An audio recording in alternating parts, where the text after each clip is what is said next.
Good morning from overcast Kansas City. And yeah, a little cloudy out there. Welcome to Sports Beat Live, our weekly Royals discussion with the folks who know them best. And today that is columnists Vahe Gregorian and Sam McDowell. And with you, please send us your questions and comments. There's plenty to talk about because of the news that occurred at Kauffman Stadium on Monday. I want to give a shout out to our sponsor, the University of Kansas Health System. You'll be hearing from them later in the show. So, first of all, good morning, Vahe, Sam. How you guys doing? Good morning, Blair. It's nice to see you, Sam. I feel like I got Sam and Sense around the last couple of days. A little ballpark duty, but it's always good to hear him, isn't it? Doing well, Blair. Seems to be Vahe as well. All right. Hey, guys, before we get into the news, which was the firing of hitting coach Terry Bradshaw on Monday, I thought we would do that by hearing from J.J. Piccolo and Dayton Moore. You guys heard from them yesterday when they held court, and we've got about 3.5 minutes worth of audio from J.J. and Dayton. So let's go ahead and run that now, and then we'll talk about what they said in these comments, and then some things that you all heard that weren't part of these comments. So, okay, let's go ahead and run these. This started 10, 12 days ago. The discussions about where we are as an organization, where do we want to be, where do we expect our hitters to be. You know, we are still a fairly young lineup. We got a few guys that have some years in major leagues, but we got some young guys in there every night, and they have to continue to improve every night. So these discussions started 10, 12 days ago, and as we got through Texas, Dayton and I got together a little bit more and made the decision that we were going to make a change. JJ, how did you guys decide to specifically with Terry? I mean, like, there's been, Mage has worked with hitters a lot the last couple of years as well. Yeah. I mean, there's, Yeah, Mage is in sort of a multifaceted role right now. So Keone's the assistant hitting coach. Mike, myself, Dayton, a lot of us are, we're responsible. And Terry happens to be responsible for the hitters. So it's unfortunate. Terry's not a scapegoat in this case at all. Terry's an excellent hitting coach. He's going to land on his feet. But he was the hitting coach, so he's the one that we decided to make the change. JJ, how much of this is different philosophy in terms of hitting? How much is just a different voice? Yeah, it's a little bit of a different voice. I think whenever you make a change, you hope that it has some effect on things. I think we're looking at some track record of things we've been able to do. Our personnel is familiar with some of the guys that are now on the staff. And that's not a knock against Terry. That's just when you decide to make a change, now you have to make a decision on who the next person is. Alex's role, I'll say this, he's director of hitting performance. The design is not for him to be a long-term major league hitting coach. We'll decide at the end of this season if that's the best role for him. But that role is multifaceted. He's involved in our scouting department, player development decisions, influence on major league teams. We'll decide in this season if this is a long-term thing for Alec or not. Okay, that was JJ. We're going to move forward. We're extremely confident in Alec and his leadership in this very crucial and vital area. We've always struggled to score runs here. You can blame it on me. You can whatever you want to do, but especially early on. And we're trying to fight through that. And like I told Alec this morning in our brief conversation, I said there's a few very important things that we need to see. We need to see 9 players in the lineup that are committed to get on base any way possible. That means we can't chase pitches out of the strike zone. And when we do have pitches to hit in the strike zone, we can't miss them. We've got to square them up. We've got to drive balls where they pitch. We have to get runners on base that can go first and third, score from second. There's times in the baseball game where it's unacceptable to strike out. Runner on second, no outs. Runner on third with 1 out less. Those are times we got to be able to put the ball in play. And so how we obtain those results, that's going to be up to him and his staff and his players. And but I expect that after that we'll start seeing more consistency And so, as Mr. Glass used to always say, expectations drive results, and those are our expectations. I assume he meant after facing Johnny Cueto, because it didn't go well for the Royals in the first six, or Cueto's 6 innings last night, and his first start this season for the White Sox. Of course, the Royals went KKK to start the game with their new hitting coach. I'm sure a fact that was not lost on you guys. But a couple of things. I thought Dayton Moore, interestingly, was pretty darn specific about what he thinks the problems are and what needs to change for the Royals. Sam, let's talk with you about that. I mean, times that are unacceptable to strike out, not coming through with runners in scoring position. I think the Royals are 25th, or entered yesterday 25th in the majors, hitting with runners in scoring position. So he got down to he drilled down to the details, didn't he? Yeah, I think when you change a hitting coach, a lot of people would anticipate that there's some flaws in some guys' swings, that there's stuff like that needs to be corrected. But it's more about the approach that you see these guys having to the plate, or at times the lack of approach. It seems like some hitters have had, to where they, there was an at bat in Texas where Bobby Witt took 3 straight fastballs and then went and sat down, and you wondered what was his approach in that at bat. What was he looking for in that at bat? So that's the type of stuff that I think is most alarming. And I also think when they mention runners in scoring position, I don't even think they're talking about the average. I think their complaint is that there's not a different approach when a hypothetical situation of a guy on third, 1 out. And that's when Dayton Moore says there's times when strikeouts are unacceptable. And I know people have long wanted to make the Royals into this team that's unwilling to strike out, while the rest of the league is shifting to a league that's willing to strike out, because it means you're going to hit more home runs. The balls that you do put in play are going to be more impactful. That's not what this is. It's not saying don't walk, don't strike out. It's saying be more selective on the pitches you're swinging at, and in certain situations, emphasize putting the ball in play. That doesn't mean always, but in certain situations, I think you're seeing the Royals not change their approach to put the ball in play. What do you think, Vahe? I look at it. One problem I've had with the Royals, even in their good years, is their unwillingness to take a walk, get on base, and keep rallies alive that way. When you take a base on balls, you do so many things. You run up pitchers, pitch counts. You get the defense on their heels a little bit. The Royals they've never been this way. And in their glory years of 13, 14, and 15, they were always credited for, the team that always put the ball in play and put pressure on defense that way. Well, when you have a lineup that the Royals had in those years, I think you can get away with not walking.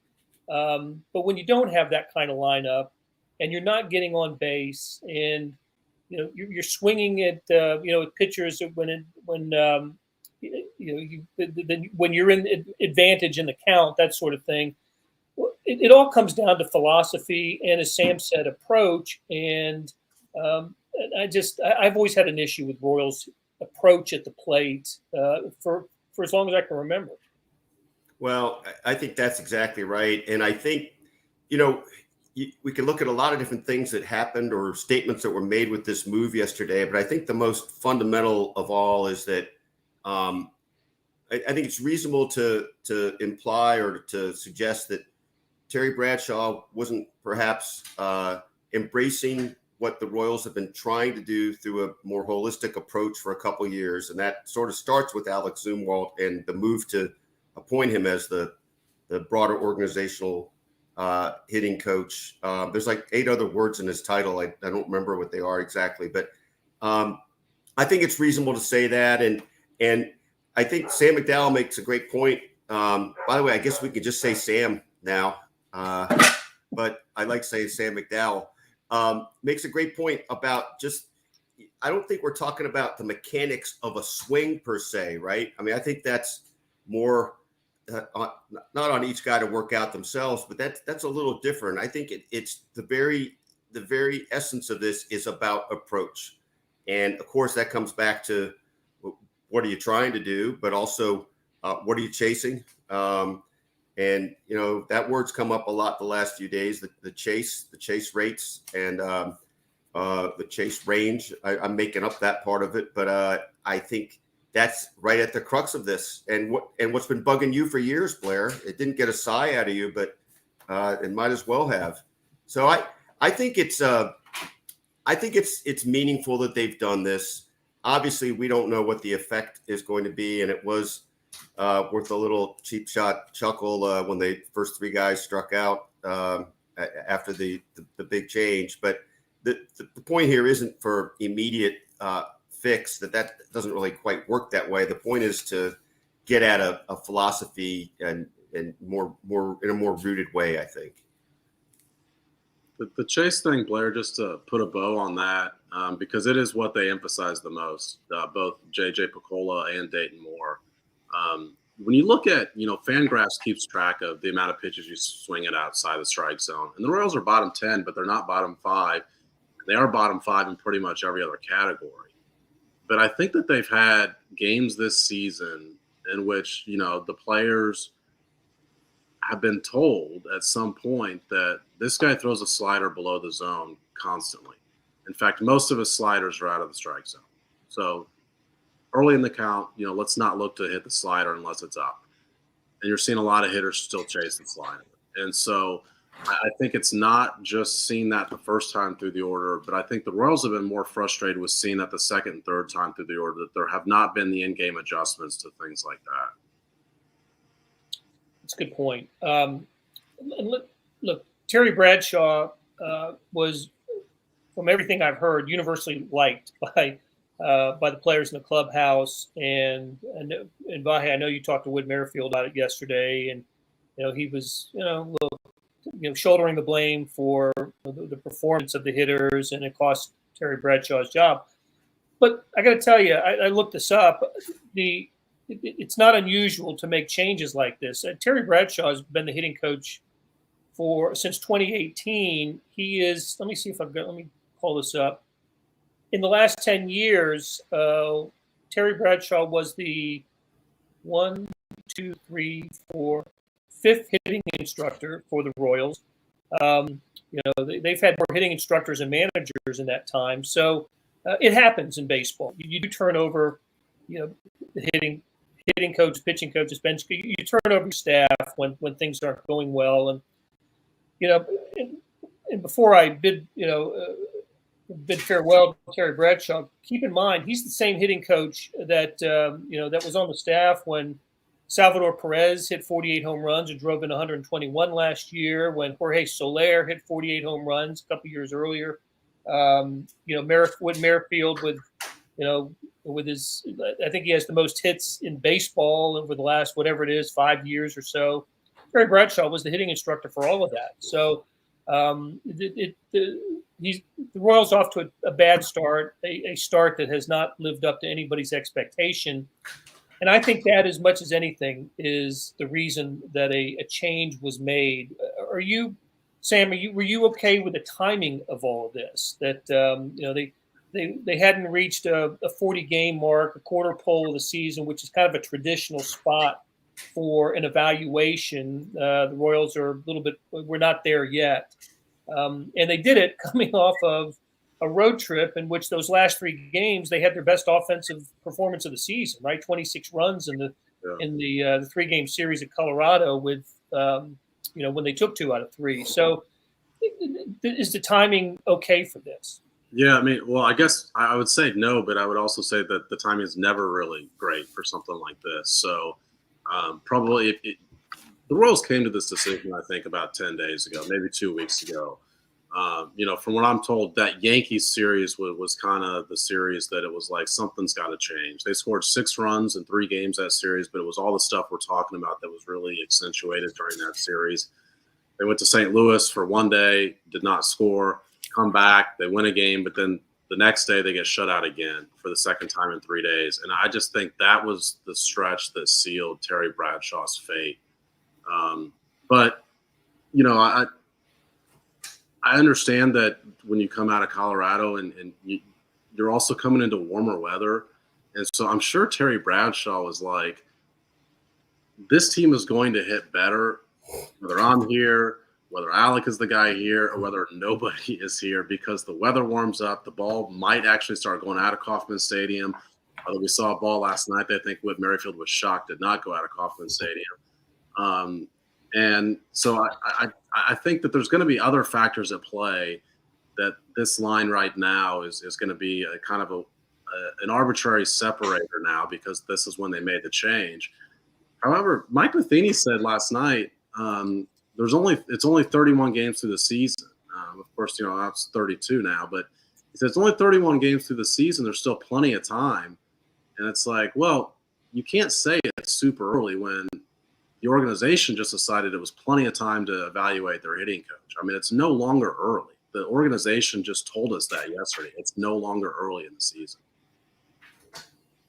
Hey, Vahe, as we wrap up this part of it, what did you make of both J.J. Piccolo and Dayton Moore commenting yesterday on this? Obviously, a big move when you fire a hitting coach, early in the season like this. But the fact that both of them spoke to this issue, I thought was pretty interesting.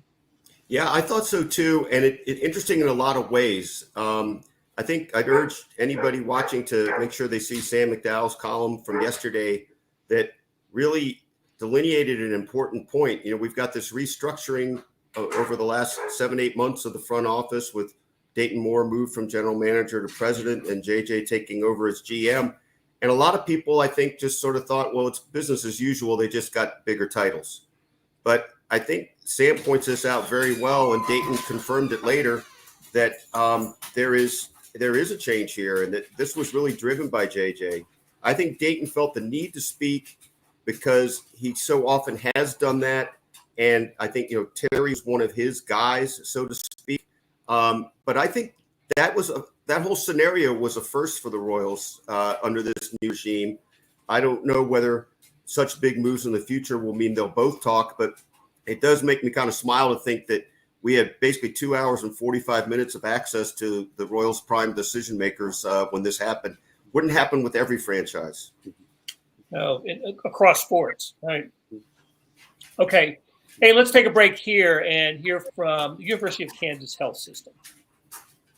March 4th, 2015, I got out of the shower and felt a lump in my left breast. We were able to quickly uncover that she had 2 subtypes of breast cancer, each of them requiring separate and unique treatment plans. This is why you come to the University of Kansas Cancer Center. It is critical to be treated by a team of experts in that specific cancer type. If you don't start with us, I think you'll have more questions than answers. Why would you go anywhere else? Okay, we're back on Sports Beat Live, Kansas City Star's weekly chat about the Kansas City Royals, and we have columnist Sam McDowell and Vahe Gregorian with us today. I tell you what, guys, if you had told me or asked me going into the weekend, last weekend, that the Royals were going to fire one of their coaches, whether it was going to be Terry Bradshaw or Cal Eldred, pitching coach, and asked me to choose which one, I don't think I would have. I'm not 100% sure I've chosen the right one. They're having issues on both sides of the ball. So, a couple of ways to look at it. Let's start with this though, Vahe. What did Dayton and JJ say about pitching and whether that or it needs to be addressed or why it wasn't addressed this time? Well, the part that really stands out, there's other elements to it to be sure, but the part that really stands out is that Dayton made it a point to say the pitching's on me. And I don't know, Sam, if you recall, if he used these words exactly, but I think it was in this neighborhood. I moved the young pitchers up too fast.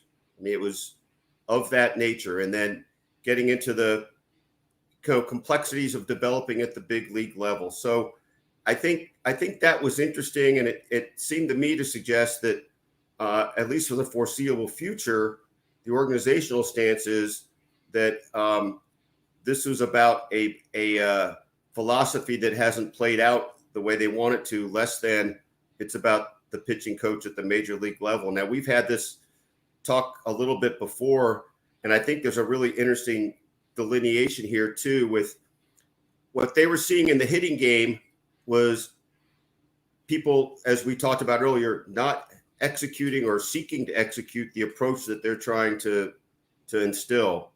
I think what's probably a little different with the pitch is the matter of whether they're ready when they're here. And I think that's a slight difference, and maybe what Dayton was trying to get at. And so I think we're left with a little bit more of the question with the guys on the mound of, are they in fact ready when they're here? And if not, where is kind of the kink in the pipeline?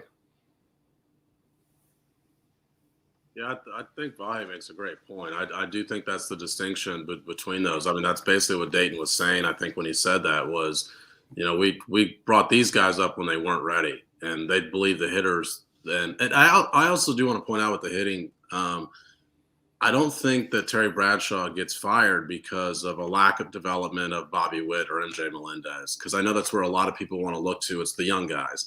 I think it's more of the guys that have been up here for a little while and they haven't made that transition yet. Hunter Dozier had a great year in 2019, and we've yet to see him replicate it. I think it's more into that category. It's not just Hunter Dozier, but there's more guys that fit into that category. I also, what you said, Blair, was definitely the consensus, I think, across the city was if one coach is going to get fired, it's going to be Cal Eldred. I don't think that Cal Eldred should feel particularly safe when the organization has shown a willingness to make the move that they made yesterday.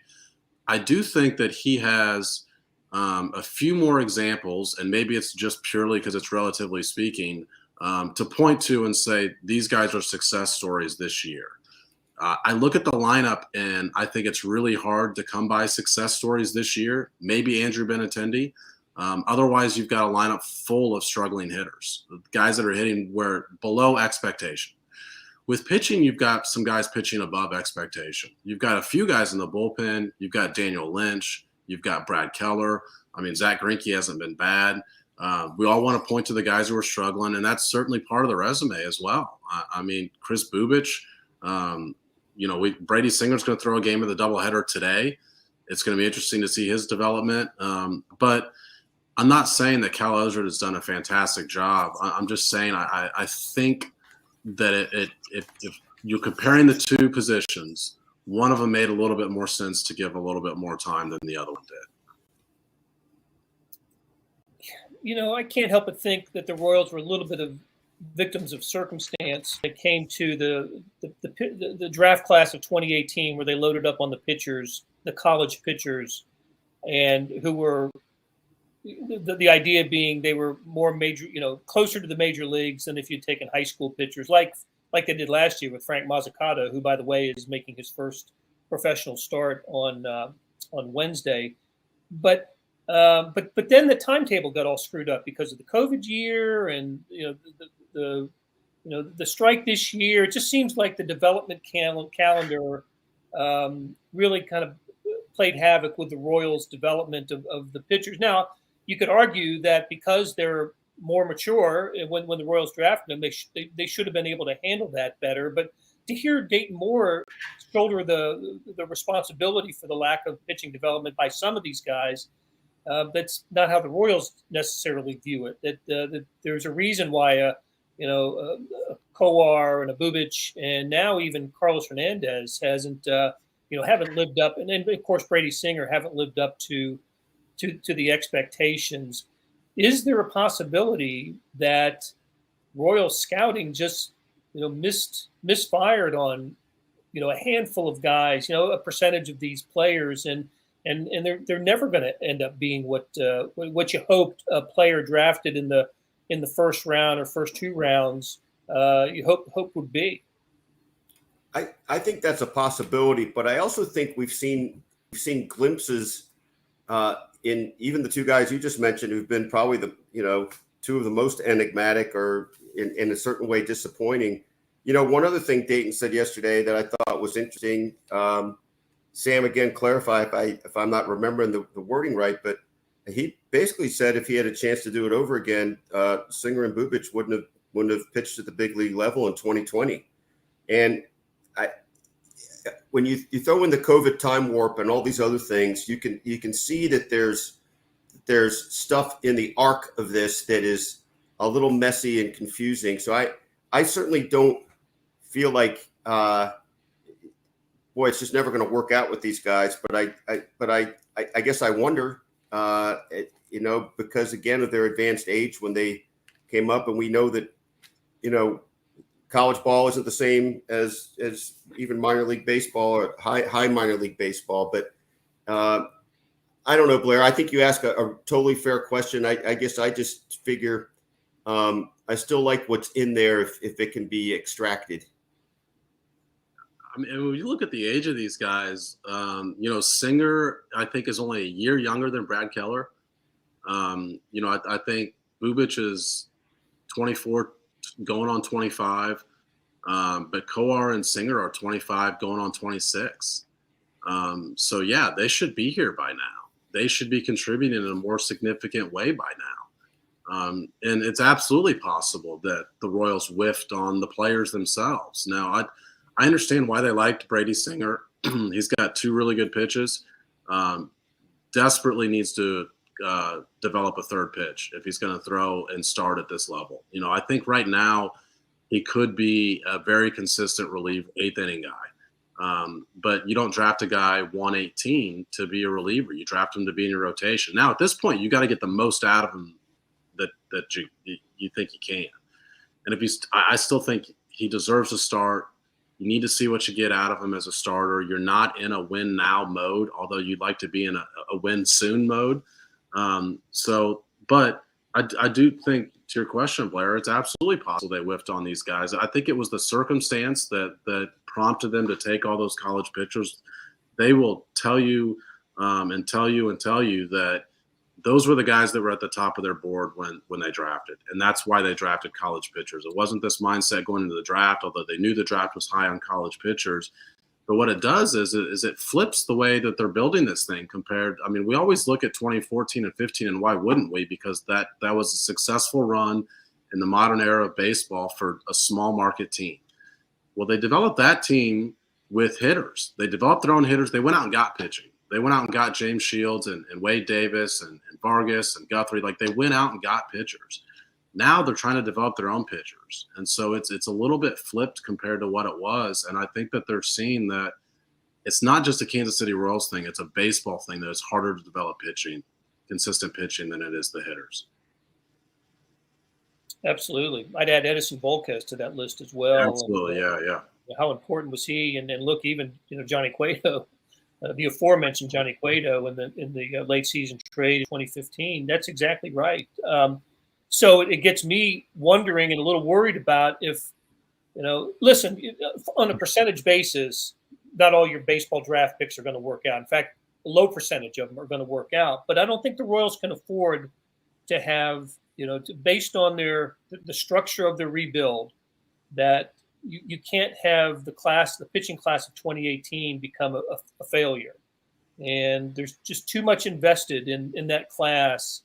And, in fact, that class, one of the reasons that we think of 2022, this season, as a kind of a turning point for the Royals was because of that class. Right now, it's not delivering in the way that we expected, or more importantly, the way the Royals expected. So I shudder to think what the direction of the Royals will be if they don't end up getting more out of the group that we spoke about. Yeah, I think, Blair, that it's like 70% of first-round picks make the pros. And I think it's about 60 to 65 of second-round picks. And I might be like 5% off on those. But the uniqueness of that class wasn't just the amount of pitchers they took and college pitchers. It was that they had 5 of the first 58 picks. So they've got 5 guys that fit into that category that I just mentioned. So I think when you're trying to determine is this class a success or not, I think they have to have probably 2 rotation pieces out of those 5 and maybe another 1 or 2 that factor in some way in the bullpen. But your larger point is right, Blair, that the Royals can less afford to miss than most teams because of the structure of the market of baseball. Yeah, that's true. And look, I mean, you could tell a tale about the Royals' fortunes through how their number one picks have worked over the years. The peak of the Royals, some of those number one picks were pretty vital in it. And, the last sequence of the Royals, the last, 6-7 years has been marked by several of the number one picks just not materializing or no longer being with the franchise. All right, guys. Enjoyed the conversation, as always, with Vahe Gregorian and Sam McDowell. And we will pick it up again next Tuesday. Big thanks to our sponsor, the University of Kansas Health System. And Lynn Worthy, beat writer, working this morning because the Royals do have the 1 o'clock game, first game of a doubleheader. They play again at 6 o'clock against the White Sox. So hope to have the full crew with us again next Tuesday on Sports Beat Live. Thanks for listening. Thanks for joining us. We'll talk again next week.